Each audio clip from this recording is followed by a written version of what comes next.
Баршаңызға қайырлы күн, менің құрметті YouTube көрермендерім. Мен бүгін сіздерге осындай бүтін тауықты қалай үй жағдайында дайындау керектігін көрсететін боламын.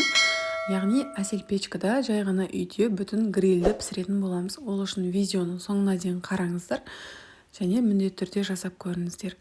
Бізге алдымен осындай тауық керек. Тауықты жуып тазалап аламыз. Енді тауық етіне арналған приправамызды алып, оның үстіне көріп тұрғандарыңыздай чеснокты, тұзымызды, бұрышымызды, яғни паприкамызды да қосамыз.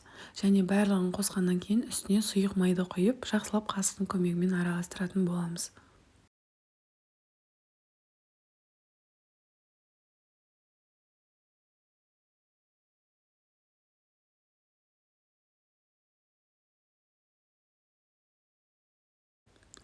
Маринадтайтын қоспамыз осындай қою қара түске енеді. Енді бүтін тауығымыздың ортасын кесіп алып, барлық жеріне жағып шығамыз. Бүкіл жеріне тию керек, тимей қалса дәм болмай қалады. Осылай қолымыздың көмегімен жақсылап жағып шығамыз.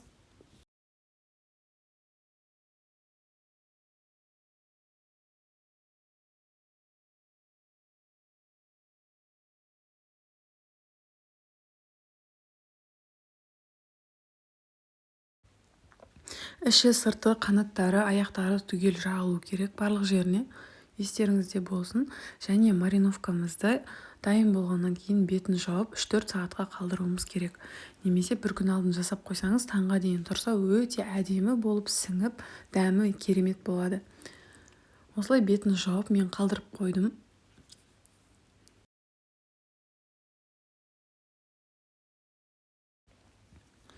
Міне біздің маринадталған тауық етіміз дайын болды. Бетіндегі осылай чесноктарды алып тастаймыз, себебі пісу барысында күйіп кетуі мүмкін және ол қап-қара болып жаман көрінуі мүмкін. Барлығын тазалап аламыз.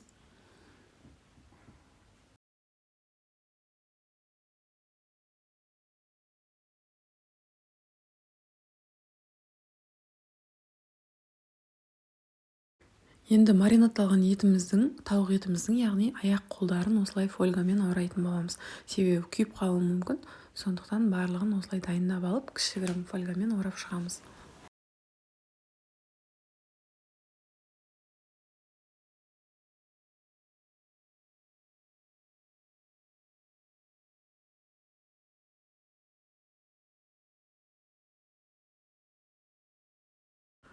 Аяқтарын осылай байлап аламыз. Енді тауық етіне арналған пакетигімізге орналастырып, ішіне қалағандарыңызша картоп, сәбізін қоссаңыздар болады. Егер оны қаламасаңыздар, қоспай қойсаңыздар да болады.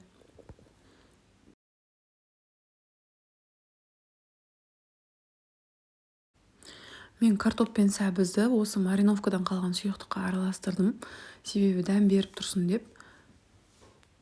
Осылай пакетімізге орналастырып аламыз. Және картопымызды салып болғаннан кейін бізге жарты апельсин шырыны керек. Апельсинді ішіне сығып, қолымызбен осылай суын мариновка жасаймыз.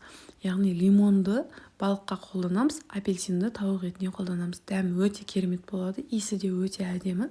Көріп тұрғандарыңыздай. Енді аузын жақсылап байлап, 180 градусқа 1 сағат немесе 1,5 сағатқа қалдырасыздар.